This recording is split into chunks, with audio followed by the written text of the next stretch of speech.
सेठ सेठानी दोनों रहते थे। उम्र हो गई 70 साल, लेकिन अभी तक कोई संतान नहीं थी। तो गांव के सब लोगों ने एक दिन पंचायत में बैठे थे, तो सेठ जी से कहा, सेठ जी तुम्हारी इतनी एकड़ों जमीन है, तुम्हारे संतान तो कोई है नहीं, तुम्हारे आगे वंश में कोई है तो है नहीं। सेठ जी बोले, क्यों नहीं है? गांव के लोग बोले, कौन है तुम्हारे घर पर? तो अपने घर पर लेकर के गए, बोले ये है मेरे बेटा कुंज बिहारी, मेरा बेटा है, मेरी सारी संपत्ति इसी की है, मेरा सब कुछ इसी का है, मेरा बेटा है। गांव के बड़े बुजुर्ग सब हंसने लगे, बोले अरे सेठ जी, आपकी भावना को प्रणाम करते हैं कि आप ठाकुर जी को अपना पुत्र मानते हो, लेकिन हम तो ऐसा कहेंगे कि एक बालक गोद ले लो। संपत्ति तो ठाकुर जी के नाम कर जाओगे, लेकिन तुम्हारा अंतिम संस्कार कौन करेगा? बोले जैसे तुम्हारे बेटा तुम्हारा संस्कार करेंगे, ऐसे मेरा कुंज बिहारी मेरा संस्कार करेगा, मेरा कुंजो बेटा। जब सेठ जी की मृत्यु हुई, पूरा गांव इकट्ठा हुआ, सबने सेठ जी को अर्थी आदि बांध के उनको ले जाने लगे, राम नाम सत्य कहते हुए जा रहे थे।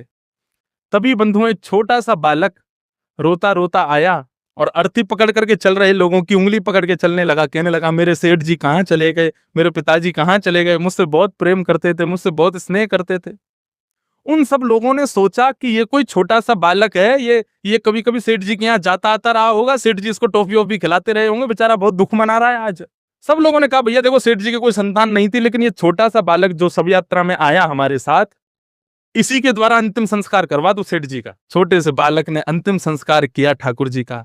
अंतिम संस्कार होने के बाद सब गांव के लोगों ने कहा, बालक चलो यमुना जी में डुबकी लगा के अब अपने अपने घर को वापस चलते हैं। सबने जैसे ही यमुना जी में डुबकी लगाई, डुबकी लगा के सब बाहर आ गए, लेकिन वो बालक नहीं आया।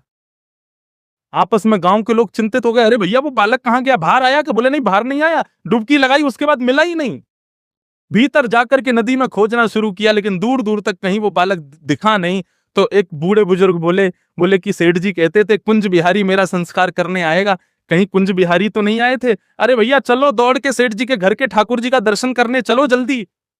जैसे ही सब लोग दौड़ करके सेठ जी के घर पहुंचे, तो उनके मंदिर में बैठे ठाकुर जी के वस्त्र पूरे गीले हो रखे थे और उनमें से नदी का जल चुचा रहा था। सबने ठाकुर जी को प्रणाम किया, समझ गए